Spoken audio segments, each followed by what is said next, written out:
தமிழ்நாடுல ஹீரோ ஆகுறது கூட ஈஸி. ஆனா சினிமால இருந்து அரசியலுக்கு வந்து சர்வை பண்றது அது ஒரு போர்னு சொல்லலாம். எம்ஜிஆர், விஜயகாந்த் அண்ட் இப்போ விஜய் அரசியலுக்கு வரலாம்னு இவங்க முடிவெடுத்த பின்னாடி அவங்கள அழிக்க அப்போசிஷன்ல இருந்து எந்த அளவுக்கு இறங்கி சில வேலைகள் பண்ணிருக்காங்க தெரியுமா? சினிமால ஹீரோவா இருந்தவங்கள அரசியல்ல ஜீரோ ஆக்க போட்ட ஸ்கெட்சுகள் என்னன்னு தெரியுமா? இது வரைக்கும் வெளிவராத சில டார்க் சீக்ரெட்ஸ் தான் இந்த வீடியோல பார்க்க போறோம். அக்டோபர் 10, 1972 ஒரு மனுஷன் 20 வருஷமா டிஎம்கேல இருந்து கட்சியோட பொருளாளராகவும் இருந்து கட்சிக்குள்ள நடக்கிற சில விஷயங்கள் சரியில்லாம போக கட்சியோட கணக்கு வழக்க கேட்கிறாரு. கருணாநிதிக்கு இது பிடிக்கல. உடனே கட்சியை விட்டு வெளியே அனுப்பிடுறாங்க. ஆனா அது எம்ஜிஆரோட முடிவு இல்ல. அதுதான் ஒரு மிகப்பெரிய சகாப்தத்தோட ஆரம்பம். அக்டோபர் 17, 1972 ஒரே வாரம் காத்திருந்து அண்ணா திராவிட முன்னேற்ற கழகம்னு ஒரு கட்சி தொடங்கினாரு. அதுதான் தமிழ்நாடு அரசியல் வரலாற்றை மாத்தின ஒரு டேர்னிங் பாயிண்ட். கருணாநிதி எம்ஜிஆரோட கட்சியை கூத்தாடி கட்சின்னு இழிவா பேசினாரு. அடுத்தடுத்து அவரோட பிலிம் கேரியரை வச்சு அவரோட தகுதியை தகர்த்தேறிய டிஎம்கே ஒரு ஸ்ட்ராட்டஜிக் இமேஜ் அட்டாக்க பண்ணாங்க. யாருக்காவது தெரியுமா, எம்ஜிஆர் சிஎம் ஆகுறதுக்கு முன்னாடியே டிஎம்கேல இருந்த போதே அவருக்கு ஒரு ரகசிய எச்சரிக்கை கொடுக்கப்பட்டுச்சு. கருணாநிதியும் அங்கிருந்த சீனியர் லீடர்ஸும் நீங்க கட்சியில பதவியில இருக்கணும்னா சினிமாவை விட்டு மொத்தமா வெளியே வரணும்னு பிரஷர் பண்ணாங்க. இது கட்சிக்காக மட்டும் இல்ல, எம்ஜிஆரோட ரீச்சை குறைக்க போடப்பட்ட ஒரு கிரியேட்டிவ் பிளாக். எம்ஜிஆர் அதையே ஒரு ஆயுதமா எடுத்து என்ன மக்கள் கிட்ட இருந்து பிரிக்க பாக்குறாங்கன்னு இந்த விஷயத்த தொண்டர்கள் கிட்ட கொண்டு போனாரு. அப்போ வேணும்னே சினிமால அதிகமா இன்வால்வ் ஆகணும்னு முடிவு பண்ணி அப்போ வந்து நம் நாடு படத்துல வாத்தியாருங்கிற இமேஜை கொண்டு வந்தாரு.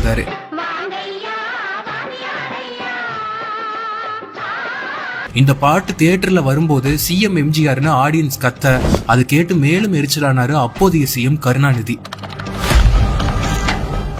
எம்ஜிஆர் கட்சியில இருந்து தூக்கி போட்டதோட அப்போசிஷன் நிக்கல. அவங்க எடுத்த அடுத்த கொடி ஆயுதம் எத்னிசிட்டி கார்டு. எம்ஜிஆர் கட்சி ஆரம்பிச்ச புதுசுல டிஎம்கே தரப்புல இருந்து ஒரு பெரிய ப்ரொபகண்டா பண்ணப்பட்டுச்சு. எம்ஜிஆர் ஒரு மலையாளி, அவர் எப்படி ஒரு தமிழ் கட்சிக்கு தலைவரா ஆகலாம்னு கேட்டாங்க. அவர் சிலோன்ல பிறந்தவர், அவரோட முன்னோர்கள் பாலக்காடு சேர்ந்தவங்கிறத வச்சு அவரை ஒரு அந்நியன்னு ப்ரொஜெக்ட் பண்ணாங்க. அப்போ இருந்த ரூலிங் பார்ட்டி தமிழ்நாடு தமிழருக்கேன்னு ஸ்லோகனை வச்சு எம்ஜிஆர் ரீஜியனல் ஐடென்டிட்டில லாக் பண்ண பார்த்தாங்க. இன்னைக்கு விஜய ஜோசப் விஜய்னு சொல்லி ரிலீஜியன் வச்சு எப்படி அட்டாக் பண்றாங்களோ அதே மாதிரி அப்போ எம்ஜிஆர் மலையாளின்னு சொல்லி அவர் ஒரு ஸ்பெசிபிக் கம்யூனிட்டி ஆர் ஸ்டேட் ஐடென்டிட்டிக்குள்ள அடக்க பார்த்தாங்க. எம்ஜிஆர் இதை எப்படி ஓவர் கம் பண்ணாரு தெரியுமா? அவர் என்னைக்கும் நான் மலையாளி இல்லங்கிறத ஆர்கியூ பண்ணவே இல்லை. பதிலா நான் மக்கள் பெத்த பிள்ளைன்னு சொன்னாரு. சினிமால அவர் போட்ட சாமானிய தமிழ் மக்களோட getups and local cultural settings மூலமா என் ரத்தம் தமிழ் ரத்தம்னு மக்கள் மனசுல உணர்த்தினாரு. அப்போசிஷன் எதை வீக்னஸ்னு நினைச்சாங்களோ அதையே மக்கள் முன்னாடி தனக்கான ஸ்ட்ரென்த்தா மாத்தி அமைச்சாரு எம்ஜிஆர். திராவிடியன் ஐடியாலஜி எல்லாரும் ஒண்ணுன்னு சொன்னாலோ எம்ஜிஆரை தடுக்க அப்போசிஷன் அவங்க கொள்கையை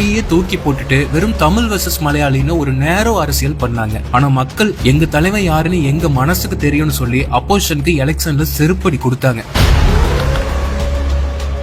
எம்ஜிஆர் கட்சியில இருந்து துரத்துறதுக்கு முன்னாடியே அவரோட ஸ்கிரீன் பிரசன்ஸை துடைக்க அப்போசிஷன் ஒரு பெரிய க்ளோன் ப்ராஜெக்ட் ஆரம்பிச்சாங்க. அதுதான் எம்கே முத்து என்ட்ரி. 1971-72 கருணாநிதியோட மூத்த மகன் எம்கே முத்துவை எம்ஜிஆருக்கு காம்படிஷனா ஃபீல்ட்ல இருக்குனாங்க. இது வெறும் ஆக்டிங் கரியர் இல்ல, அது ஒரு பொலிட்டிக்கல் ரீப்ளேஸ்மெண்ட். எம்ஜிஆர் எப்படி ட்ரெஸ் பண்ணுவாரோ, எப்படி ஹேர் ஸ்டைல் வச்சிருப்பாரோ, எப்படி மாஸ் டைலாக் பேசுவாரோ அதையே காப்பி பண்ண வச்சாங்க. முரசொலிமாறன் ப்ரொடியூஸ் பண்ணி கருணாநிதி ஸ்கிரிப்ட் எழுதின பிள்ளையோ பிள்ளை படத்துல எம்ஜிஆரோட அதே மேனரிசம்ஸோட முத்துவை நடிக்க வச்சாங்க. மெசேஜ் ரொம்ப சிம்பிள். எம்ஜிஆருக்கு பதிலா எங்க கிட்ட இன்னொரு எம்ஜிஆர் ரெடியா இருக்காரு. எம்ஜிஆரோட ரசிகர் மன்றங்களை கூட முத்து மன்றங்களா மாத்த பெரிய பிரஷர் கொடுத்தாங்க. எம்ஜிஆர் நடிச்ச எங்கள் தங்கம் படத்தை முரசொலிமாறன் ப்ரொடியூஸ் பண்ணாரு. அந்த படத்துக்காக எம்ஜிஆரும் ஜெயலலிதாவும் சம்பளம் வாங்காம நடிச்சாங்க. ஆனா அந்த ப்ரொடக்ஷன் டீம் எம்ஜிஆர் படத்தை முடிக்க இன்ட்ரெஸ்ட் காட்டாம பேரலா எம்கே முத்து படத்தை பிரையாரிட்டைஸ் பண்ணதை பார்த்து எம்ஜிஆர் ஷாக் ஆனாரு. கூடவே இருந்து நம்மளையே டம்மி ஆக்குறாங்கன்னு எம்ஜிஆருக்கு அப்போதான் புரிஞ்சுது. இந்த படத்துல வாலி எழுதுன நான் அளவோடு ரசிப்பவன் சாங்குக்கு கருணாநிதி தான் எதையும் அளவின்றி கொடுப்பவன் வரிய சேர்த்தாரு. அது எம்ஜிஆர் புகழ்ற மாதிரி இருந்தாலும் நீ கொடுத்துட்டு போயிட்டே இரு, உன்னோட பிளேஸ நாங்க எடுத்துப்போன்னு சொல்லாம சொன்ன ஒரு ஸ்ட்ராட்டஜிக் அட்டாக் அது. எம்ஜிஆர் இதையே ஒரு ஆயுதமா எடுத்து மக்கள் கிட்ட போனாரு. மக்கள் பெத்தெடுத்த பிள்ளைக்கு கட்சி பெத்தெடுத்த பிள்ளை போட்டியான்னு கேட்டாங்க. சினிமால டியூப்ளிகேட் ரீப்ளேஸ் பண்ணலாம், ஆனா மக்கள் மனசுல இருக்கிற ஒரிஜினல் வாத்தியாரை யாராலையும் ரீப்ளேஸ் பண்ண முடியல. எம்கே முத்துவை வச்சு போட்ட க்ளோன் ஸ்கெட்ச் தான் எம்ஜிஆர் புரட்சி தலைவரா மாத்தின அடிக்கல்னு சொல்லலாம்.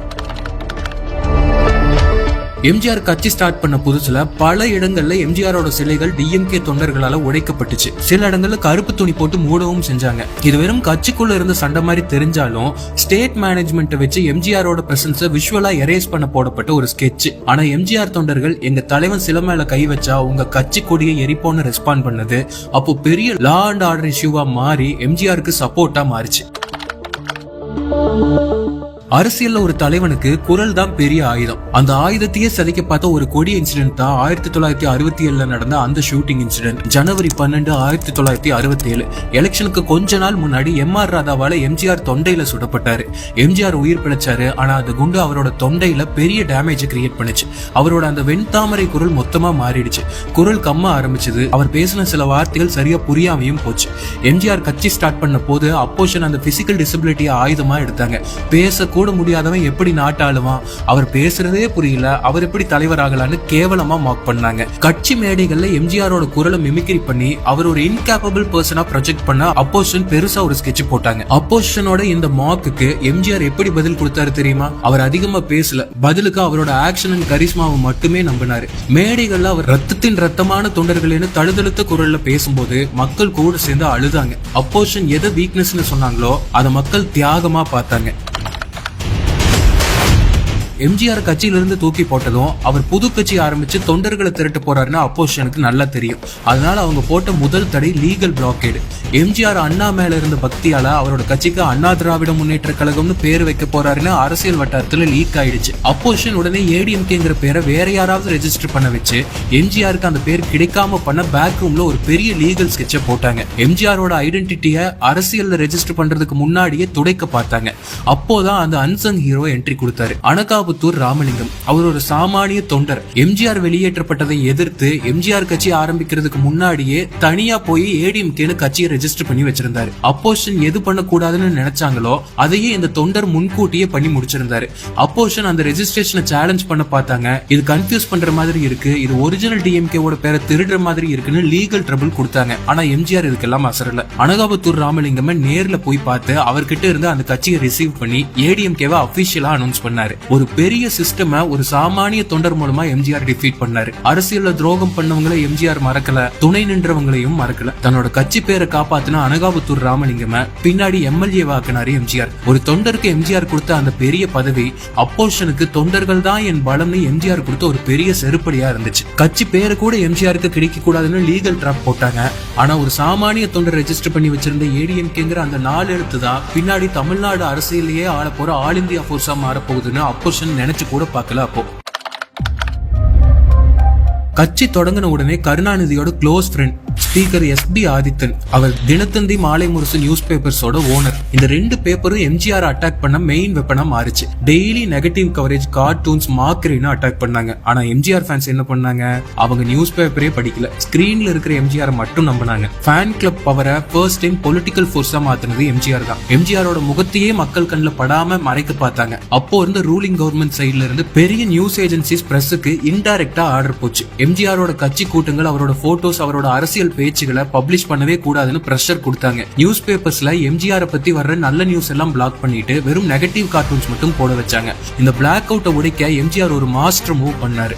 அண்ணான்னு ஒரு சொந்த பொலிட்டிக்கல் மேகசினை ஸ்டார்ட் பண்ணாரு. அரசியல்ல அண்ணாயிசம்னு ஒரு புது பிலாசபியா அந்த மேகசின் மூலமா மக்கள் வீட்டு வரைக்கும் கொண்டு போனாரு. அப்போஷன் பிளாக் பண்ண மீடியா ஸ்கிரீனை எம்ஜிஆர் தனியாளா உடைச்சாரு. 1973 எம்ஜிஆரோட ட்ரீம் ப்ராஜெக்ட் உலகம் சுற்றும் வாலிபன் ரிலீஸ் ஆக ரெடியா இருந்துச்சு. அப்போஷன் அந்த படத்தை பொலிட்டிக்கல் வெப்பனா பார்த்தாங்க. போஸ்டர் ஒட்டக்கூடாது, ரிலீஸ் பண்ணக்கூடாதுன்னு தியேட்டர்ஸ் அண்ட் டிஸ்ட்ரிபியூட்டர்ஸ்க்கு பெரிய பிரஷர். அப்போதான் அந்த மேஜிக் நடந்துச்சு. போஸ்டர்ஸ் கிடைக்கலன்னா என்ன, தமிழ்நாடுல இருக்கிற லட்சக்கணக்கான மக்களும் தொண்டர்களும் கரித்துண்டை எடுத்து ஊர் ஃபுல்லா சுவத்துல எழுத ஆரம்பிச்சாங்க. உலகம் சுற்றும் வாலிபன் வருகிறார், வாத்தியார் வருகிறார்னு ஊர் ஃபுல்லா எழுதி வச்சாங்க. ஒரு சூப்பர் ஸ்டார் படத்துக்கு போஸ்டர்ஸ் கிடைக்காம மக்களே விளம்பர ஆயுதமா மாறினது வரலாறு. அரசியல்ல கட்சியை உடைக்க முடியாதவங்க கட்சியோட சின்னத்தை திருட பார்த்த ஒரு பிசார் இன்சிடென்ட் தான் இந்த 1977 தாராபுரம் எலெக்ஷன். ஏடிஎம்கேவோட ரெட்டை இலை சிம்பிள் மேல மக்களுக்கு அப்படி ஒரு ஆதரவும் வெறியும் இருந்துச்சு. அதையே ஆயுதமா எடுத்த எதிர்கட்சி ஒரு பெரிய அட்மினிஸ்ட்ரேட்டிவ் சதியை செஞ்சாங்க. ஏடிஎம்கேல இருந்து விலகின ஐயாச்சாமின்னு ஒரு கேண்டிடேட்டுக்கு எலெக்ஷன் கமிஷன் ரெட்டல் சிம்பிளை அலாட் பண்ணுச்சு. இது ஒரு ஆக்சிடென்டல் எரர்னு சொன்னாலும் இதுக்கு பின்னாடி பெரிய பொலிட்டிக்கல் பிரஷர் இருந்ததுன்னு பேசப்பட்டுச்சு. எம்ஜிஆரோட கேண்டிடேட்டுக்கு ரெட்டல் கிடைக்கல, பதிலுக்கு சிங்க சின்னம் கிடைச்சது. எம்ஜிஆர் ஷாக் ஆன பண்ணாரு. எலெக்ஷனுக்கு கொஞ்ச நாள் முன்னாடி சிம்பிள் மாறுச்சுன்னா மக்கள் குழம்பிடுவாங்கன்னு எம்ஜிஆருக்கு நல்லா தெரியும். எம்ஜிஆர் தாராபுரம் வீதி வீதியா போய் மக்கள் கிட்ட கெஞ்சி கேட்டுக்கிட்டாரு, என் ரத்தத்தின் ரத்தமான தொண்டர்களே, இந்த முறை ரெட்டலை நம்ம சிம்பிள் இல்ல, சிங்கம் தான் நம்மளோட சின்னம், சிங்க சின்னத்துக்கு ஓட்டு போடுங்கன்னு கேம்பெயின் பண்ணாரு. ஆனா எதிர்க்கட்சி சும்மா இருப்பாங்களா? அவங்க ரெட்டலை தான் எம்ஜிஆரோட சிம்பிள்னு மக்கள் கிட்ட தப்பான ப்ரொபகண்டா பண்ணாங்க. எம்ஜிஆர் கட்சிக்கு தான் ரெட்டலை, போய் அதுல ஓட்டு போடுங்கன்னு சொல்லி அந்த கேண்டிடேட்டுக்கு ஓட்டு போட வச்சு எம்ஜிஆரோட அபிஷியல் கேண்டிடேட்டை தோக்க வச்சாங்க. டெக்னிக்கலா எதிர்க்கட்சி வின் பண்ணாங்க, ஆனா மாறலா அது ஒரு பெரிய துரோகம். எம்ஜிஆர் ஃபேஸ் பண்ண அப்போசிஷன் வெறும் அசம்பிளியோட முடியல, மக்களோட தட்டுல இருக்கிற சோறு வரைக்கும் போனதுதான் கொடுமை. 1982-83 தமிழ்நாடு ஒரு கொடிய வறட்சியை சந்திச்சிச்சு. அரிசி பஞ்சம் தலைவிரிச்சு ஆடுச்சு. அப்போ எதிர்க்கட்சி டிஎம்கேவும் சென்ட்ரல் கவர்மெண்ட்ல இருந்த காங்கிரஸ் ரெண்டு பேரும் ஒரு டபுள் அட்டாக் பண்ணாங்க. சென்ட்ரல் கவர்மெண்ட் அரிசி விநியோகத்தை குறைச்சாங்க. டிஎம்கே தெருவுல நின்னு எம்ஜிஆரோட ஆட்சியில அரிசி கிடைக்கல, மக்கள் பட்னியில சாகுறாங்கன்னு தொடர்ந்து போராட்டம் பண்ணாங்க. எம்ஜிஆர் ஒரு இன்எஃபிஷியன்ட் அட்மினிஸ்ட்ரேட்டரா ப்ரொஜெக்ட் பண்றதுதான் அவங்க கோல். இந்த அரசியலை உடைக்கத்தான் எம்ஜிஆர் சத்துணவு திட்டமா கொண்டு வந்தாரு. ஆனா அப்போ அப்போசிஷன் சொன்ன வார்த்தைகள் ரொம்ப மோசமானது. இது மக்களுக்கு பிச்சை போடுறது, எம்ஜிஆர் மக்களை பிச்சைக்காரங்களா மாத்துறாரு, கட்சி தொண்டர்களுக்கு சோறு போட மக்கள் பணத்தை விரயம் பண்றாருன்னு கேவலமா பேசினாங்க. எதிர்கட்சி மூலமா இந்த ஸ்கீமுக்கு எவ்வளவோ பிரஷர் வந்தாலும் வேர்ல்ட் பேங்க் வரைக்கும் இந்த ஸ்கீம் ஒரு வேஸ்ட் ஆஃப் மணின்னு ரிப்போர்ட் தர வச்சாங்க. ஆனா எம்ஜிஆர் எதுக்குமே அசரல. என் மக்கள் பசியை உடைக்க என்ன திட்டம் போட்டாலும் பரவாயில்லன்னு நின்னு ஜெயிச்சு காமிச்சாரு. இன்னைக்கு அந்த எதிர்கட்சியால கூட போற்றப்படுற சத்துணவு திட்டம் அப்போ பிச்சைன்னு சொல்லி அசிங்கப்படுத்தப்பட்டுச்சு. பசியில அரசியல் பண்ணவங்க தோத்து போனாங்க, பசி ஆற்றினவர் தலைவரானாரு. 1980 இந்திரா காந்தி சென்ட்ரல் கவர்மெண்ட் எம்ஜிஆரோட ஸ்டேட் கவர்மெண்ட் மொத்தமா டிஸ்மிஸ் பண்ணாங்க. இதுக்கு பின்னாடி டிஎம்கேவோட பெரிய சதி இருந்துச்சு. எம்ஜிஆர் ஒரு இன்எஃபிஷியன்ட் அட்மினிஸ்ட்ரேட்டர்னு டெல்லிக்கு ராங் ரிப்போர்ட் அனுப்பி அவரோட 3 வருஷ கவர்மெண்ட்டை தூக்குனாங்க. எம்ஜிஆரோட கட்சி தொண்டர்கள் ஜெயிலுக்கு அனுப்பப்பட்டாங்க. ஆனா டிஸ்மிஸ் ஆன உடனே நடந்த ரீ எலெக்ஷன்ல எம்ஜிஆர் 129 சீட்ஸ் எடுத்து திருப்பி சிஎம்மா வந்து டபுள் ரிவெஞ்ச் எடுத்தாரு. அக்டோபர் 1984 தமிழ்நாடே ஒரு நிமிஷம் ஸ்தம்பிச்சு நின்னுச்சு. புரட்சி தலைவர் எம்ஜிஆருக்கு ஸ்ட்ரோக் வந்து ஸ்பீச் இம்பேர் ஆனதால அமெரிக்கால இருக்கிற புரூக்லின் ஹாஸ்பிட்டலுக்கு ட்ரீட்மெண்ட்காக கூட்டிட்டு போனாங்க. ஒரு பக்கம் எம்ஜிஆரோட ஹெல்த் ஸ்ட்ரகிள், இன்னொரு பக்கம் தமிழ்நாடுல எலெக்ஷன் இருக்குது. இந்த கேப்பை அப்போசிஷன் எப்படி யூஸ் பண்ண பார்த்தாங்க தெரியுமா? எம்ஜிஆர் அமெரிக்கால இருக்கும்போது அவர் செத்துட்டாரு, கவர்மெண்ட் நியூஸ் மறைக்கிறாங்கன்னு ஒரு சிஸ்டமேட்டிக் ரூமரை ஸ்ப்ரெட் பண்ணாங்க. எதிர்கட்சி பக்கம் இருக்கவங்க எல்லாருமே எம்ஜிஆர் இனி திரும்பி வரவே மாட்டாரு, அவர் சைன் பண்ண கூட முடியாதுன்னு எலெக்ஷன் கேம்பெயின்ல பேசினாங்க. இது வெறும் அரசியல் பேச்சு இல்ல, ராமாவரம் தோட்டத்துல இருந்து அவரோட மனைவி ஜானகி ராமச்சந்திரனையும் அவங்களோட குடும்பத்துக்கும் ஒரு பெரிய மென்டல் ஸ்ட்ரெஸ் கொடுத்துச்சு. அமெரிக்கால ஹாஸ்பிட்டல்ல இருந்து அவர் அனுப்பின நாமினேஷன் பேப்பர்ஸ் செல்லாதுன்னு கோர்ட்டுக்கு போனாங்க. எம்ஜிஆர் இறந்துட்டாரு, இது அவர் கையெழுத்தே இல்லன்னு டிஎம்கே ஆர்கியூ பண்ணாங்க. ஜானகி அம்மாவுக்கு இது பெரிய பிரஷர் ஆச்சு. ஏன்னா எம்ஜிஆரோட பிசிக்கல் கண்டிஷனை ப்ரூவ் பண்ண வேண்டிய நிர்பந்தம் அவங்களுக்கு வந்துச்சு. எதிர்கட்சியோட இந்த நெகட்டிவ் ப்ரொபகண்டாவை உடைக்க ஏடிஎம்கே ஒரு மாஸ்டர் பிளான் போட்டாங்க. சினிமா டைரக்டர் எஸ்பி முத்துராமனை வச்சு புரூக்லின் ஹாஸ்பிட்டல்ல எம்ஜிஆர் இருக்க விஷுவல்ஸை ஷூட் பண்ணி எடிட் பண்ணி ஒரு வீடியோவா ரிலீஸ் பண்ணாங்க. அந்த வீடியோல எம்ஜிஆர் சாப்பிடுற மாதிரியும் ரெட்டல சின்னத்தை காட்டுற மாதிரியும் இருந்துச்சு. அது தமிழ்நாடு ஃபுல்லா இருக்க தியேட்டர்கள்லயும் வீடியோ வேன்ஸ்லயும் போட்டாங்க. எம்ஜிஆர் சாகர நிலைமையில இருக்காருன்னு மக்கள் மனசுல ஒரு பெரிய எம்பத்தி கிரியேட் ஆச்சு. கடைசியில என்னாச்சு தெரியுமா? எம்ஜிஆர் பெட்ல இருந்து எலெக்ஷன் வின் பண்ணாரு. அதுதான் படுத்துக்கிட்டே ஜெயிச்ச வரலாறு. எம்ஜிஆரோட ஹெல்த்தை எதிர்க்கட்சி ஒரு ஆயுதமா எடுத்தாங்க. ஆனா அதே ஹெல்த் இஷ்யூவை எம்ஜிஆர் ஒரு சிம்பத்தி வேவா மாத்தினாரு. டெத் ரூமர்ஸ் பரப்புன அப்போசிஷனுக்கு ஹாஸ்பிட்டல் பெட்ல இருந்து எம்ஜிஆர் கொடுத்த பதில் தான் 1984 எலெக்ஷன் விக்டரி. சிஸ்டமை எதிர்த்து தனியாளா நின்னு மக்களோட பலத்தோட ஒரு ராஜாங்கத்தை கட்ட முடியும்னு முதல் தடவை நிரூபிச்சது எம்ஜி ராமச்சந்திரன் தான். சாகர வரைக்கும் மக்கள் அவரை சிஎம்மா மட்டும்தான் வச்சிருந்தாங்க. எம்ஜிஆர் சாப்டர் முடிஞ்சது. இதே மாதிரி ஒரு இண்டிவிஜுவல் ஃபைட்டை தன்னந்தனியே நின்று ஃபேஸ் பண்ண அடுத்த rebel captain Vijayakanth. September 14, 2005 Madurai. ஒரு மனுஷன் மேடையில நிக்கிறான், கேப்டன் விஜயகாந்த். தேமுதிக ஆரம்பிச்சாரு. வருவேன், ஏன் வெறி, என் மக்கள் தான், என் மக்களுக்கு நான் வர்றதுக்கு என்ன?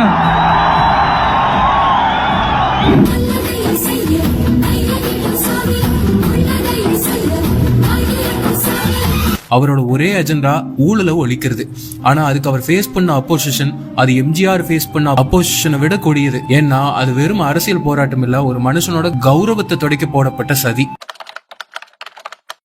டிஎம்கே ஏடிஎம்கே ரெண்டு பேருமே ஒரே பிளே புக்கை யூஸ் பண்ணாங்க. விஜயகாந்தோட cinematic body language and dialogue delivery வச்சு அவர் ஒரு காமெடி ஆக்டர் இன் பாலிடிக்ஸ்னு லேபிள் பண்ணாங்க. சினிமால தான் கேப்டன், ரியல் லைஃப்ல இவர் ஒரு ஜோக்கர்னு டிவி டிபேட்ஸ்ல கலாய்ச்சாங்க. அவரோட தொண்டர்களை அன்எஜுகேட்டட் கிரௌடுன்னு ஒரு எலைட்டிஸ்டா மார்க் பண்ணாங்க. அவர் அசிங்கப்படுத்தினா ஓடிடுவார்னு எதிர்கட்சிகள் நினைச்சாங்க.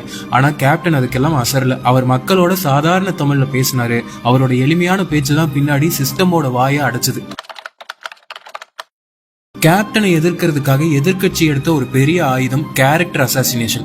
கேப்டனோட கண்ணு எப்பவுமே சிவப்பா இருக்கும், அதையே ஆயுதமா எடுத்து அவர் எப்பவுமே போதையில தான் இருப்பாருன்னு ஒரு வதந்தியை ஸ்ப்ரெட் பண்ணாங்க. சோசியல் மீடியா பெருசா வளராத அந்த காலத்திலேயே மீடியாவை வச்சு கேப்டன் குடிகாரர்னு ஹெட்லைன்ஸ் போட்டாங்க. அது அவரோட ஜென்டில்மேன் இமேஜை டேமேஜ் பண்ண போடப்பட்ட ஒரு டர்ட்டி ஸ்கெட்ச். ஆனா மக்கள் முன்னாடி அவர் குடிகாரனா தெரியல, வறுமை எதிர்க்கிற கருப்பு எம்ஜிஆரா தான் தெரிஞ்சாரு. விஜயகாந்த் அரசியலுக்கு வர்றதுக்கு முன்னாடியே அவரோட அட்மினிஸ்ட்ரேட்டிவ் பவரை டெஸ்ட் பண்ண ஒரு பெரிய சதி நடந்துச்சு. அதுதான் நடிகர் சங்கம் கடன் பிரச்சனை. 1990 கடைசியில south Indian film artist association மேல லட்சக்கணக்கில் கடன் இருந்துச்சு. வட்டி மேல வட்டி போட்டு அந்த கடன் 4.5 கோடியை தொட்டு நின்னுச்சு.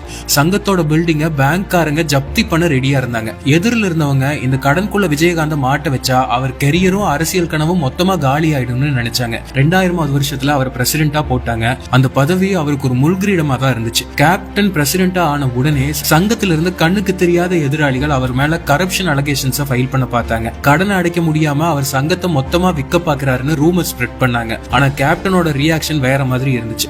யாருக்கிட்டையும் போய் கையில காசு கேட்க கூடாதுன்னு கேப்டன் முடிவு பண்ணாரு.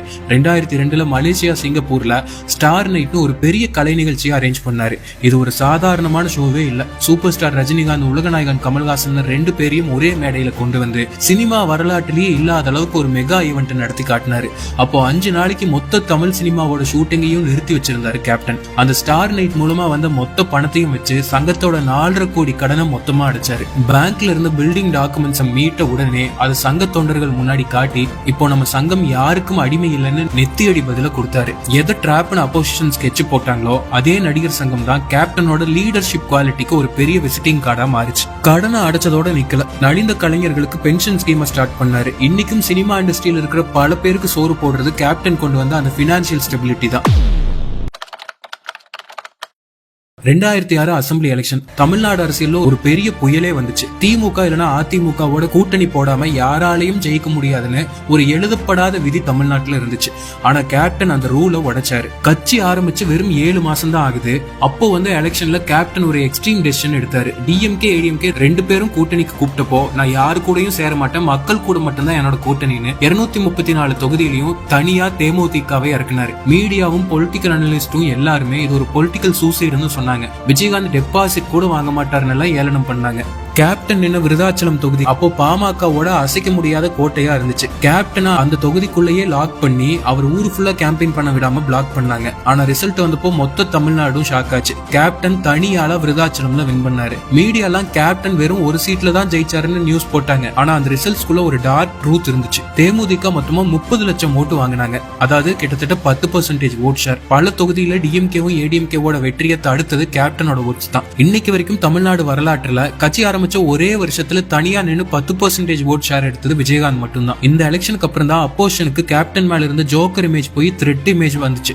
டெபாசிட் கூட வாங்க மாட்டாருன்னு நினைச்ச ஒரு கட்சி இப்போ 2 பெரிய கட்சிகளுக்கும் கிங் மேக்கரா நின்னு பயமுறுத்துச்சு. விருதாச்சலம் வெற்றி வெறும் ஒரு சீட் இல்ல, அது தமிழ்நாடோட ஒரு தேர்ட் ஃப்ரண்ட் பாசிபிள்னு கேப்டன் எழுதின முதல் வரலாறு. 234 சீட்லயும் தனியா நிக்க துணிச்சல் வேணும். 30 லட்சம் ஓட்ஸை தனியா வாங்க செல்வாக்கு வேணும். மீடியாவுக்கு அது ஒரு சீட் வெற்றியா தெரிஞ்சாலும் டிஎம்கே ஏடிஎம்கேவுக்கு அது மக்கள் கேப்டன் மூலமா போட்டு ஒரு அபிஷியல் வார்னிங்கா தெரிஞ்சு. அரசியல் ஒரு தலைவரை நேரடியா மோத முடியாதவங்க அவரோட சொத்தையும் அவரோட சேவையும் டார்கெட் பண்ண போட்ட ஸ்கெட்ச் தான் இந்த ஆண்டாள் அழகர் மண்டபம் டெமாலிஷன். சென்னையோட சென்டர்ல கோயம்பேடுல இருந்த அந்த மண்டபம் வெறும் ஒரு கல்யாண மண்டபம் மட்டும் இல்ல, அது கேப்டனோட கனவு. அவரோட கட்சி ஆபீஸாவும் அவரோட தொண்டர்கள் தங்குற இடமாவும் தான் அது இருந்துச்சு. அதை விட முக்கியமா அந்த மண்டபத்துல லட்சக்கணக்கில் ஏழை மக்களுக்கு கேப்டன் இலவச கல்யாணம் பண்ணி வச்சிருக்காரு. 2007ல கேப்டனோட தேமுதிக கட்சி வளர்ச்சியை பார்த்து பயந்து ரூலிங் டிஎம்கே கவர்மெண்ட் ஒரு மாஸ்டர் பிளான் போட்டாங்க. கோயம்பேடுல போட போற ஃப்ளைஓவருக்காக மண்டபத்தை இடிக்க முடிவு பண்ணாங்க. எக்ஸ்பர்ட்ஸ் எல்லாரும் ஆல்டர்னேட்டிவ் வழி இருக்கு, மண்டபத்தை தொடாமையே ஃப்ளைஓவர் போட முடியும்னு சொன்னாங்க. ஆனா டிஎம்கே கவர்மெண்ட் அது கேட்கல. கேப்டனோட ப்ராப்பர்ட்டியை டார்கெட் பண்றதுதான் அவங்களோட ஒரே எய்மா இருந்துச்சு. கேப்டன் கோர்ட்டுக்கு போனாரு, ஸ்டே வாங்க பார்த்தாரு. ஆனா ஒரே நைட்ல பெரிய போலீஸ் போர்ஸோட வந்து மண்டபத்தை இடிக்க ஆரம்பிச்சாங்க. கேப்டனோட தொண்டர்கள் அழுதாங்க, போலீஸ் கிட்ட மோதினாங்க. கேப்டன் வாசல்ல நின்று அத்தனையும் பார்த்துட்டு இருந்தாரு. அவரோட பல வருஷ உழைப்பும் மக்களுக்காக அவர் வச்சிருந்த அந்த மண்டபமும் அவர் கண்ணு முன்னாடியே மண்ணோட மண்ணா போச்சு. மண்டபத்தை அடிச்சுட்டா கேப்டன் பினான்சியலா காலி ஆயிடுவாரு, அரசியலை விட்டு ஓடிடுவாருன்னு எதிர்க்கட்சி நினைச்சாங்க. ஆனா அது திருப்பி அடிச்சுது. மண்டபம் இடிக்கப்பட்ட அந்த சீன மக்கள் அரசியல் பழிவாங்கல்னு பார்த்தாங்க. கேப்டன் மேல ஒரு பெரிய சிம்பத்தி கிரியேட் ஆச்சு. அவர் எலெக்ஷன் கேம்பெயின்ல என் மண்டபத்தை இடிக்கலாம், ஆனா என் தொண்டர்கள் மனசுல இருக்கிற கட்சியை யாராலையும் இடிக்க முடியாதுன்னு சொன்னாரு. இன்னைக்கும் அந்த ஃபிளைஓவர் இருக்கு, ஆனா அந்த மண்டபம் இருந்த அந்த இடத்தை தாண்டும் போது எல்லாருக்கும் கேப்டனோட ஞாபகம் தான் வரும். கேப்டன் கட்சி ஆரம்பிச்சு ஊரா பரப்புரைக்கு போன போது ரூலிங் கவர்மெண்ட் அந்த ரேலிஸை டைரக்டா தடுக்க முடியல. அதனால அவங்க ஒரு ஷேடோ ஸ்ட்ராட்டஜி யூஸ் பண்ணாங்க. லோக்கல் பிரச்சனைகள்னு சொல்லி கூலிக்கு ஆட்களை ரெடி பண்ணி கேப்டனோட கார் முன்னாடி கருப்பு கொடி போராட்டம் பண்ணாங்க. இது மக்களோட எதிர்ப்பே இல்ல, ஆளும் கட்சி செஞ்ச டம்மி ப்ராட்டஸ்ட். எதிர்கட்சியோட எய்மே கேப்டனை கோவப்படுத்துறது தான். கேப்டனோட ஷார்ட் டெம்பர் பத்தி அவங்களுக்கு நல்லா தெரியும். அவர் கோவத்துல காரை விட்டு இறங்கி வந்து அந்த ஆட்களை அடிக்க போனாலோ இல்ல திட்டுனாலோ அதையே பிரேக்கிங் நியூஸ் ஆக்குறதா அவங்களோட பிளான். விஜயகாந்த் ஒரு ரவுடி, அவருக்கு கட்சி நடத்த தெரியாது, பப்ளிக் முன்னாடி எப்படி பிஹேவ் பண்ணணும்னு தெரியாதுன்னு ப்ரொஜெக்ட் பண்ண பார்த்தாங்க. அந்த காலத்துல சோசியல் மீடியா கிடையாது. ஆனா அப்போசிஷனோட கண்ட்ரோல்ல இருந்த டிவி சேனல்ஸ் அதை விஷுவல்ஸை லூப்ல போட்டு விஜயகாந்த் கோவக்காரன்னு ஒரு இமேஜை மக்கள் மனசுல விதைக்க பார்த்தாங்க. ஒரு சூப்பர் ஸ்டார் பொலிட்டிக்கல் லீடர் இமேஜ்ல இருந்து ஸ்ட்ரீட் ரவுடி இமேஜுக்கு தள்ள பெரிய சைபர் வாரே நடந்துச்சு. ஆனா கேப்டன் இதுக்கும் அசரல. 2011 எலெக்ஷன்ல கேப்டன் மாஸ்டர் ஸ்ட்ரோக் அடிச்சாரு. ஏஐஏடிஎம்கேவோட அலையன்ஸ் ரிசல்ட் டிஎம்டிகே 29 சீட்ல வின் பண்ணி செகண்ட் லார்ஜஸ்ட் பார்ட்டியா மாறிச்சு. டிஎம்கேவை தேர்ட் பிளேஸ்க்கு தள்ளிட்டாரு கேப்டன். கேப்டன் லீடர் ஆஃப் அப்போசிஷனா ஆனாரு. புது பார்ட்டி வந்து செகண்ட் எலெக்ஷன்லயே அப்போசிஷனா ஆனது இதுதான் ஃபர்ஸ்ட் டைம். அரசியல்ல கொள்கையோட மோத முடியாதவங்க கடைசியில கையில் எடுத்த கொடிய ஆயுதம் ஹெல்த் பாலிடிக்ஸ். விஜயகாந்தோட கடைசி காலம் தமிழ்நாட்டு அரசியலோட ஒரு டர்ட்டி சாப்டர்னு சொல்லலாம். 2014 அப்புறம் கேப்டனோட ஹெல்த்ல பெரிய பிளக்சுவேஷன்ஸ் இருந்துச்சு. அவரோட தைராய்டும் இன்னர் ஹெல்த் இஷ்யூஸால அவருக்கு பேச்சு குறைபாடாகி பாடி கோஆர்டினேஷன் கொஞ்சம் குறைஞ்சது. இது ஒரு மனிதத்தன்மையோட பார்க்க வேண்டிய விஷயம். ஆனா எதிர்கட்சிகள் அதை ஒரு பொலிட்டிக்கல் சான்ஸா பார்த்தாங்க.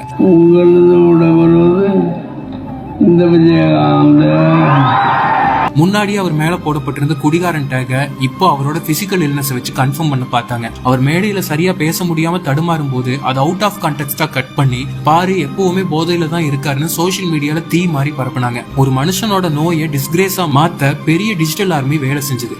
மீம்ஸ் அண்ட் ட்ரால்ஸ் அப்போதான் வளர்ந்து வந்த நேரம். கேப்டனோட ஒவ்வொரு தடுமாற்றத்தையும் காமெடி ஆக்குனாங்க. டிவி சேனல்ஸ்ல கூட அவரோட ஹெல்த்தை மார்க் பண்ணி டிபேட்ஸ் எல்லாம் நடந்துச்சு. அவராலேயே அவரை பார்க்க முடியல, நாட்டை எப்படி பார்த்து பாருன்னு ஒரு காமன் நரேட்டிவ மக்கள் மனசுல வதைக்க அப்போசிஷன் பெருசா ஸ்கெட்ச் போட்டாங்க. எலெக்ஷன் கேம்பெயின்ல கேப்டன் போற இடத்துல எல்லாம் அவரோட பிசிக்கல் வீக்னஸ் ஹைலைட் பண்ணி தொண்டர்கள் கிட்ட ஒரு ஹோப்லெஸ்னஸ் கிரியேட் பண்ணாங்க. நீ உன் மண்டபத்துல மட்டும் 2 தூண் வந்ததுக்காண்டி உடனே கட்சி ஆரம்பிச்சு நான் முதலமைச்சர், நீ முதலமைச்சர்னா நான் பிரதமர். ஐயா தப்பா நினைச்சுக்கிறாங்க. என்ன பேச்சு பேசுறீங்க? தனியா போட்டா என்னவெல்லாம் பேசுமா? ரிசல்ட்டா 2016 அவரோட ஓட் ஷேர் பெருசா குறைஞ்சது. ஆனா கேப்டன் அந்த நிலைமையிலையும் மக்களுக்காக மேடையிலே ஏறினாரு. அவர் உடம்பு தடுமாறினாலும் அவரோட ஒவ்வொரு வார்த்தையிலையும் உண்மை இருந்துச்சு. ஆனா அப்போசிஷன் அதை மாக்கரியா ஆக்கினாங்க. அவரை மார்க் பண்ணி அரசியல்ல இருந்து தூக்கிடலாம்னு எதிர்கட்சிகள் நினைச்சாங்க. ஆனா அவரோட மறைவுக்கு அப்புறமும் இந்த மனுஷனுக்கா மீம் ட்ரால் எல்லாம் போட்டோன்னு எல்லாரையும் நினைக்க வச்சிடுச்சு. கேப்டன் உயிரோட இருக்கும்போது அவரோட அருமை யாருக்குமே தெரியல. அப்போ அவருக்கு நம்ம சப்போர்ட் கொடுக்காம அவர் இறந்த அப்புறம் கேப்டன் உயிரை விட்டோம். அதுதான் ரொம்ப வருத்தத்துக்கு விஷயம். மக்களுக்காக ஒருத்தன் வரும்போது அவன் வாழ்ற காலத்திலேயே அவனுக்கு கை கொடுங்க. பின்னால வருத்தப்பட்டு எந்த யூஸும் இல்ல. எம்ஜிஆருக்கு அப்புறம் ஒரு புது பார்ட்டி ஆரம்பிச்சு பெரிய அப்போசிஷன் போர்ஸா ஆனது கேப்டன் மட்டும்தான். கமல்ஹாசனும் ரஜினிகாந்தாலையும் முடியாத விஷயத்த கேப்டன் பண்ணி காட்டினாரு. வரலாறு திரும்பும்னு சொல்லுவாங்க. எம்ஜிஆரோட கரிஸ்மா, கேப்டனோட துணிச்சல், இது ரெண்டையும் சேர்த்து இப்போ ஒரு தலைவன் ஃபீல்ட்ல இறங்கி இருக்காரு. 2024 இன்னும் ஒரு ஆக்டர் ஸ்கிரீனை விட்டு வெளியே வர்றாரு. ஆனா இது வரைக்கும் யாருமே ஃபேஸ் பண்ணாத அப்போசிஷனை இவர் ஃபேஸ் பண்ணிட்டு இருக்காரு. அவர் பேரு ஜோசப் விஜய். தளபதி டிவிகேவோட பிரசிடென்ட். February 2, 2024 தமிழக வெற்றி கழகம் பிறந்துச்சு. 2026 எலெக்ஷன்ல 234 தொகுதியில தனிச்சு போட்டியிடுறாரு. தமிழக அரசியல் வரலாற்றிலேயே இது ஒரு பெரிய தாக்கத்தை ஏற்படுத்த போகுது. எம்ஜிஆர் மலையாளின்னு சொன்னாங்க, கேப்டன் அவுட் சைடர்னு சொன்னாங்க. ஆனா விஜய்க்கு அப்போசிஷன் வச்சிருக்கிற டேக் ரொம்ப டிஃபரெண்ட். அதுதான் தி பி டீம் லேபிள்.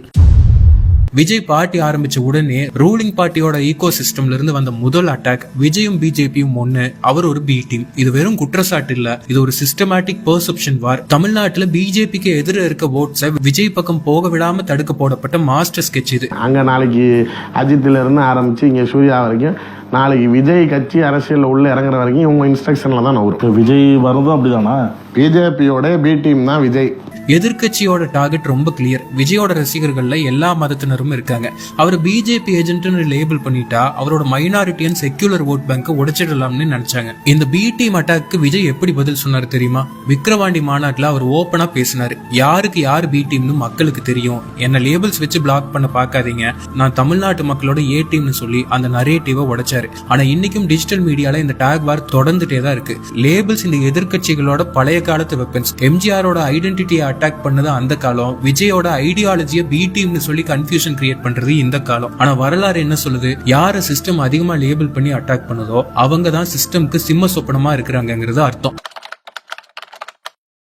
அரசியல் ஒரு தலைவரை மக்கள் கிட்ட இருந்து பிரிக்க முடியாதவங்க அவரோட பினான்சியல் இன்டெகிரிட்டியை கேள்விக்குறியாக்க பார்ப்பாங்க. விஜய்க்கு இப்போ நடக்கிற இந்த ஐடி பிரச்சனை வெறும் டாக்ஸ் மேட்டர் இல்ல, அது ஒரு சிஸ்டமேட்டிக் அரசியல் ஆயுதம். 2024 ஒரு பெரிய லீகல் அட்டாக் வந்துச்சு. 2015-16 அசஸ்மெண்ட் இயர்ல விஜய் 15 கோடி அன்டிஸ்க்ளோஸ்டு இன்கம் வச்சிருந்தாருன்னு ஐடி டிபார்ட்மெண்ட் அலிகேஷன் போட்டாங்க. இதுக்காக 1.5 கோடி பெனால்டி விதிச்சாங்க. டைம் பேட்னு சொல்லி மெட்ராஸ் ஹைகோர்ட்ல சேலஞ்ச் பண்ணாரு. ஆனா 2026 பிப்ரவரி மாசம் ஜஸ்டிஸ் செந்தில்குமார் ராமமூர்த்தி அந்த பெட்டிஷனை டிஸ்மிஸ் பண்ணிட்டாரு. டிபார்ட்மெண்ட் பண்ணி இருக்கிற பெனால்டி வேலிட் தான் ஜட்மெண்ட் வந்துச்சு. ஜட்மெண்ட் வந்த அதே நேரம் தான் விஜய் பெரம்பூர் தொகுதியில எலெக்ஷன்ல நாமினேஷன் ஃபைல் பண்ண ரெடியா இருந்தாரு. எதிர்க்கட்சி இதை ஆயுதமா எடுத்து பாரு கட்சி தலைவரே டாக்ஸ் சரியா கட்டல, அவர் எப்படி நாட்டை ஆளுவாருன்னு ஹிப்போக்ரைட் லேபிள் பண்ண பார்த்தாங்க. ஆனா விஜய் நான் லீகலா தான் மோத போறேங்கிறதுல கிளியரா இருந்தாரு. மார்ச் மாசம் அந்த சிங்கிள் ஜட்ஜ் ஆர்டரை எதிர்த்து டிவிஷன் பெஞ்ச்ல அப்பீல் பண்ணாரு. இந்த லீகல் வார் இப்பவும் ஹைகோர்ட்ல போயிட்டு தான் இருக்கு. இது மட்டும் இல்லாம ஏப்ரல் மாசம் விஜயோட நாமினேஷன் மேல அட்டாக் வந்துச்சு. பெரம்பூர்லயும் திருச்சி கிழக்கு தொகுதியிலயும் அவர் ஃபைல் பண்ண வேட்புமனு விவரங்கள்ல மாறுபாடு இருக்குதுன்னு அப்போஷன் பெரிய இஷ்யூ ஆக்குனாங்க. எதிர்க்கட்சியோட டார்கெட் எலெக்ஷனுக்கு முன்னாடி விஜயோட ஜென்டில்மேன் இமேஜை உடைக்கிறது தான். வரலாறு எப்பவுமே ஒண்ணுதான் சொல்லுது. எம்ஜிஆர் அட்டாக் பண்ணாங்க, கேப்டனோட ஹெல்த் மார்க் பண்ணாங்க. இப்ப தளபதி விஜய்க்கு எதிராக அப்போசிஷன் எடுத்து வச்சிருக்க ஆயுதம் மாரல் அட்டாக். பிப்ரவரி 2024 விஜய் கட்சி அனௌன்ஸ் பண்ணப்போ அந்த நியூஸை விட வேகமா இன்னொரு நியூஸ் பரவிச்சு. அதுதான் அவரோட டிவோர்ஸ் ரூமர்ஸ். 25 வருஷமா மேரேஜ் லைஃப்ல பிரச்சனை, சங்கீதாவும் விஜயும் பிரிஞ்சுட்டாங்கன்னு சோசியல் மீடியால தீ மாதிரி ரூமர் ஸ்ப்ரெட் பண்ணாங்க. அப்போசிஷனோட ஸ்கெட்ச் ரொம்ப சிம்பிள். ஒரு தலைவன் ஃபேமிலி மேனா இருந்தாதான் மக்கள் நம்புவாங்க, அந்த இமேஜ் உடைச்சா அவரோட கிரெடிபிலிட்டி காலி ஆயிடும்னு நினைச்சாங்க. எலெக்ஷன் நேரத்துல இந்த பர்சனல் காசிப்பை யூஸ் பண்ணி விஜயோட போக்கஸை டைவர்ட் பண்ண பெருசா வேலை செஞ்சாங்க. இது மட்டும் இல்லாம இன்னைக்கும் விஜய்க்கு எதிர்க்கட்சிகள் தொடர்ந்து பண்ற ஒரு attack the name game. Vijay Joseph விஜய்னு அவரோட ஃபுல் நேம்ல கூப்பிட்டு அவர் ஒரு ஸ்பெசிபிக் ரிலீஜியனுக்கு மட்டும் சொந்தமானவர்னு போலரைஸ் பண்ண பாக்குறாங்க. விஜய் எப்பவுமே நான் ஒரு தமிழன்னு சொன்னாலும் அவரை கிறிஸ்டியன் அடையாளத்துக்குள்ள அடக்க பாக்குற எதிர்க்கட்சி அவரோட செக்யூலர் இமேஜை டேமேஜ் பண்ணி மக்களுக்குள்ள மத ரீதியான பிரிவினையை உண்டு பண்ண ஸ்கெட்ச் போட்டாங்க. அரசியல்ல விஜய் ஃபேஸ் பண்ண ரொம்ப கொடிய அட்டாக் இன்னொன்னு. விஜய்க்கும் அவரோட அப்பா S.A. சந்திரசேகருக்கும் நடுவுல இருந்து லீகல் டிஸ்பியூட்ஸ் அண்ட் கம்யூனிகேஷன் கேப்ப எதிர்க்கட்சி ஆயுதமா எடுத்தாங்க. சொந்த அப்பாவையே கோர்ட்டுக்கு கூட்டிட்டு போனவன் தான் நாட்டை எப்படி மதிப்பான்னு மாரல் பாலிசிங் பண்ணாங்க. ஒரு பிள்ளைக்கும் அப்பாவுக்கும் இருக்கிற பர்சனல் பிரச்சனையை ஆன்டி பேரண்டல்னு லேபிள் பண்ணி விஜய் ஒரு பேட் எக்ஸாம்பிளா ப்ரொஜெக்ட் பண்ண பார்த்தாங்க. ஆனா அவரோட முதல் மாநாட்டிலேயே அவங்க அம்மா அப்பாவை முதல் வரிசையில உட்கார வச்சு அந்த ரூமர்ஸ் அத்தனையும் உடைச்சாரு. எம்ஜிஆர் கூத்தாடின்னு சொன்ன அதே சிஸ்டம் இப்போ விஜயும் வெறும் சினிமாக்காரன்னு சொல்லுது. அவருக்கு ஸ்கிரிப்ட் எழுதி கொடுத்தாதான் பேச தெரியும், ரியல் லைஃப்ல அவருக்கு ஒன்னும் தெரியாதுன்னு அவரோட இன்டெலெக்சுவல் கெப்பாசிட்டியை மார்க் பண்றாங்க. விஜயோட ஒவ்வொரு அமைதியையும் பயம்னு லேபிள் பண்ணி அவரை சைக்கலாஜிக்கலா பிரஷர் பண்ண அப்போசிஷன் கண்டினியூஸா சைபர் வார் நடத்திக்கிட்டே தான் இருக்கு. விக்கிரவாண்டி மாநாட்டுக்கு 21 கண்டிஷன்ஸ் டிராபிக் இஷ்யூஸ்னு ஆளுங்கட்சி அழுத்தம் கொடுத்தாங்க. ஹைகோர்ட் வர போக வச்சாங்க. லியோ கோட் படங்களோட ரிலீஸ் அப்போ 4 மணி ஷோக்குள்ள தடை பண்றது, டிக்கெட் பிரைஸை கண்ட்ரோல் பண்றதுன்னு இது எல்லாம் பாலிடிக்ஸ்க்கு வரக்கூடாதுன்னு கவர்மெண்ட் கொடுக்கிற இன்டைரக்ட் பிரஷர். தளபதி விஜய் கட்சி ஆரம்பிச்சு ரூலிங் பார்ட்டியை டைரக்டா அட்டாக் பண்ண ஆரம்பிச்ச உடனே ஒரு சைலண்ட் மூவ் நடந்துச்சு. சன் டிவியும் சன் டிவி நெட்வொர்க் சேனல்ஸ்லயும் விஜயோட படங்களை டெலிகாஸ்ட் பண்றது மொத்தமா குறைக்கப்பட்டுச்சு, ஏன் நிறுத்தவே பட்டுச்சு. தமிழ்நாட்டுல சன் டிவிக்கு இருக்கிற ரீச் பெருசு. ஒரு ஸ்டாரோட படத்தை தொடர்ந்து போட்டா அவரோட இமேஜும் டைலாக்ஸும் மக்கள் மனசுல நிற்கும். அதை தடுக்க சேட்டலைட் ரீச் வச்சிருந்தும் படங்களை போடாம ஒரு கோல்டு வார் பண்ணாங்க. எம்ஜிஆருக்கும் இது நடந்துச்சு. அப்போ டிவி கிடையாது, ஆனா எம்ஜிஆரோட கட்சி நியூஸை கவர்மெண்ட் பிலிம்ஸ் டிவிஷன் நியூஸ் ரீல்ஸ்ல கிடைக்காம பண்ண பார்த்தாங்க. இப்போ அதே டாக்டிக்ஸ் டிஜிட்டல் அண்ட் சேட்டலைட்ல நடக்குது. ஆனா வரலாறு என்ன சொல்லுது? எதை தடுக்கிறாங்களோ அதுதான் மக்கள் கிட்ட வேகமா போய் சேரும். செப்டம்பர் 2025 தமிழ்நாடு அரசியல்ல ஒரு பிளாக் டே. கரூர்ல நடந்த டிவிகேவோட ஸ்டேட் வைடு கேம்பெயின் ரேலியில லட்சக்கணக்கான கிரௌட் திரண்டு வந்தாங்க. ஆனா அந்த ரேலி ஒரு கொடிய ஸ்டம்பீட்ல முடிஞ்சது. 41 உயிர்கள் போனதுதான் தமிழ்நாடு வரலாற்றிலேயே நடந்த ஒரு பெரிய டிராஜடி. தமிழ்நாடே இதை நினைச்சு அழுதுட்டு இருக்கும்போது ஆளுங்கட்சி அந்த இன்சிடென்ட்டை விஜய்க்கு எதிராக திருப்பி அவரை முடக்க பார்த்தாங்க. இமீடியட்டா அருணா ஜெகதீசன் கமிஷன் ஃபார்ம் பண்ணி இன்வெஸ்டிகேஷனை ஸ்டார்ட் பண்ணாங்க. போலீஸ் சைட்ல இருந்து விஜய் லேட்டா வந்தாரு, அதனாலதான் கிரௌட் அன்கன்ட்ரோலபிள் ஆச்சுன்னு விஜய் மேல குற்றம் சாட்டினாங்க. ஸ்டேட் இன்வெஸ்டிகேஷன் சரியில்லைன்னு சுப்ரீம் கோர்ட்டுக்கு பெட்டிஷன் போனதால சிபிஐ ப்ராப் ஸ்டார்ட் ஆச்சு. ஜனவரி மாசம் தமிழ்நாடு எலெக்ஷன்ஸ்க்கு கொஞ்ச நாள் முன்னாடி விஜய டெல்லிக்கு 2 தடவை சம்மன் பண்ணி கிரில் பண்ணாங்க. 6 மணி நேரம் கூட இன்வெஸ்டிகேஷன் நடந்துச்சு. எலெக்ஷன் நேரத்துல ஒரு ஸ்டார் டெல்லி கோர்ட்டுக்கு அலைய வச்சு அவரோட கேம்பெயினை முடக்கிறது தான் அப்போஷனோட மாஸ்டர் பிளானா இருந்துச்சு. டிவிக்கு தொண்டர்கள் அதுக்கு என்ன சொன்னாங்க தெரியுமா? இதெல்லாம் வெறும் இன்வெஸ்டிகேஷன் இல்ல, இது விஜய பிஜேபி என்டிஏ அலையன்ஸ்குள்ள வர வைக்க போட்ட பிரஷர் ஸ்கெட்ச். விஜய டெல்லிக்கு சம்மன் பண்றதுக்கு பின்னாடி அவரை பயமுறுத்துற ஒரு சைலண்ட் சிக்னல் இருக்குன்னு எல்லாருமே சொன்னாங்க. ஆனா விஜய் இதை எதுக்குமே அசரல. சிபிஐ கிட்ட அவர் போனப்போ அவர் கொடுத்த பதில் ரொம்ப கிளியரா இருந்துச்சு. டிவிகே தரப்புல எந்த தப்புமே இல்ல, போலீஸ் கிரௌட் கண்ட்ரோல் பண்ண தோத்துட்டாங்கன்னு சொன்னாரு. விஜய் எலெக்ஷன் ரேலியில ஓப்பனா சிஎம்ஐயும் சென்ட்ரல் கவர்மெண்ட்டையும் கேட்டிருந்தாரு. கரூர் இன்சிடென்ட் ஒரு ஆக்சிடென்டல் டிராஜடி இல்ல, அது ஒரு சதி. போலீஸ் தான் கரெக்டா அதை கிளியர் பண்ண தவறுனாங்க. சிபிஐ இன்வெஸ்டிகேஷன்ல நீதி கிடைக்கும், ஆனா அது ஒரு அரசியலா இருக்க கூடாதுன்னு சொல்லியிருந்தாரு. இது மக்கள் மனசுல ஒரு பெரிய கோபத்தையும் எம்பத்தியையும் சேர்ந்து கிரியேட் பண்ணுச்சு. உயிரை கொடுத்த தொண்டர்களுக்காக விஜய் டெல்லி வரைக்கும் போய் நின்னாரு. எதிர்க்கட்சி இதை ஒரு என்கார்டுன்னு நினைச்சாங்க. ஆனா விஜய் இது மக்களுக்கான நீதி போராட்டமா மாத்தினாரு. 41 உயிர்களோட ரத்தத்துல அரசியல் பண்ணவங்க யாருன்னு மக்களுக்கு தெரியும். அப்போ எம்ஜிஆரோட உலகம் சுற்றும் வாலிபன் ரிலீஸ் தடுக்க பார்த்தாங்க. இப்போ தளபதி விஜயோட ஃபேர்வெல் டு சினிமா ஜனநாயகன் படத்தையே ஒரு பொலிட்டிக்கல் ஹோஸ்டேஜா மாத்திருக்காங்க. பொங்கலுக்கு ரிலீஸ் ஆக இருந்த ஜனநாயகன் இப்போ வரைக்கும் தியேட்டர்ஸ் பார்க்கல. சென்சார் போர்டு இந்த படத்துல இருக்கிற பொலிட்டிக்கல் டைலாக்ஸ், மிலிட்டரி ரெஃபரன்ஸை காட்டி இதை டைரக்டா எலெக்ஷன் கமிஷனுக்கு ரெஃபர் பண்ணிட்டாங்க. எலெக்ஷன் நேரத்தில் இந்த படம் மக்கள் மனசுல பெரிய இம்பாக்டை உண்டு பண்ணோன்னு இந்த படத்தையே பிளாக் பண்ணி வச்சிருக்காங்க. ஒரு கலைஞனோட கடைசி படத்தை எலெக்ஷன் முடிகிற வரைக்கும் ரிலீஸ் பண்ண விடாம தடுக்கிற மாடர்ன் சென்சார்ஷிப் இது. படத்தை லீகலா பிளாக் பண்ணதோட நிக்கல. ஏப்ரல் 9 ஃபுல் படத்தையும் ஆன்லைன்ல லீக் பண்ணி அவரை முடக்க பார்த்தாங்க. லீகலா ரிலீஸ் ஆக விடல, பைரசியில காலி பண்ண பாக்குறாங்கன்னு ஃபேன்ஸ் கோபப்பட்டாங்க. இது விஜயோட மார்க்கெட்டை, பொலிட்டிக்கல் இமேஜ பேரலா ஹிட் பண்ண போடப்பட்ட ஒரு சைபர் ஸ்கெட்ச். இந்த பிரஷர் எல்லாத்துக்கும் நடுவுல மார்ச் 18 விஜய் ஒரு ஸ்ட்ராங்கான பதில் கொடுத்தாரு. We will never ally with communal forces. NDA கூட எந்த காலத்திலயும் கூட்டணி இல்லங்கிறதுல அவர் உறுதியா இருந்தாரு. படம் ரிலீஸ் ஆகலனாலும் பரவாயில்ல, என் கொள்கையை நான் மாத்திக்க மாட்டேன்னு சொல்லி அந்த அலையன்ஸ் பிரஷரை தனியாளா உடைச்சாரு. எம்ஜிஆர் மலையாளின்னு சொன்னாங்க, அவர் 10 வருஷம் சிஎம்மா இருந்தாரு. விஜயகாந்த் குடிகாரன்னு சொன்னாங்க, அவர் எதிர்க்கட்சி தலைவரா மாஸ் காட்டினாரு. இப்போ விஜய் மேல IT case, CBI summons, film block, Karur டிராஜடின்னு டிஎம்கே, ஏடிஎம்கே, பிஜேபி 3 பெரிய போர்சஸ் சேர்ந்து அட்டாக் பண்றாங்க. 3 பெரிய போர்ஸ் ஒரு புது பார்ட்டி அட்டாக் பண்ணா இதுல இருந்து என்ன தெரியுது? அவங்க பயந்துட்டாங்கன்னு அர்த்தம். எம்ஜிஆர் வந்த போது சிரிச்சாங்க, விஜயகாந்த் வந்த போது சிரிச்சாங்க, ஆனா விஜய் வந்த போது அட்டாக் பண்றாங்க. தமிழ்நாடு அரசியலை பொறுத்த வரைக்கும் எதிர்ப்பு எந்த அளவுக்கு இருக்கோ அந்த அளவுக்கு தான் growth இருக்கும். அப்போஷனோட இந்த எதிர்ப்பை தளபதி எப்படி கடக்க போறாரு? சினிமாவுக்கு வந்த கூட்டம் ஓட்டா கன்வெர்ட் ஆகுமா? 2026 ஏப்ரல் 23 எலெக்ஷன் நடக்க போகுது. ரிசல்ட் 4 வரும். தமிழ்நாடு மக்கள் நேர்மையான முகத்தை என்னைக்குமே மறக்க மாட்டாங்க. அவங்க எம்ஜிஆர் மறக்கல, கேப்டன் மறக்கல, கண்டிப்பா தளபதியும் மறக்க மாட்டாங்க. நீங்க என்ன நினைக்கிறீங்கன்னு கமெண்ட்ல சொல்லுங்க. எனக்காக எல்லாத்தையும் விட்டு கொடுத்த என்னுடைய ரசிகர்களுக்காக நான் சினிமாவையே விட்டு கொடுக்கிறேன். இந்த விஜய் சும்மா நன்றின்னு சொல்லிட்டு போறவன் கிடையாது.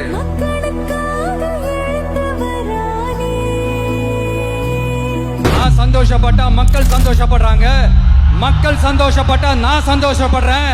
எனக்கு ஒண்ணுனா மக்களுக்கும், மக்களுக்கு ஒண்ணுனா எனக்கும் கண்ணு கலங்கும். நான் தன்ன நீயாளு நீயாள நம்ம பாரு.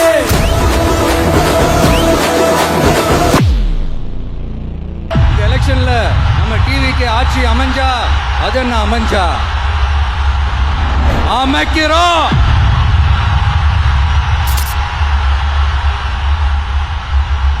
உங்க விஜய் நான் வர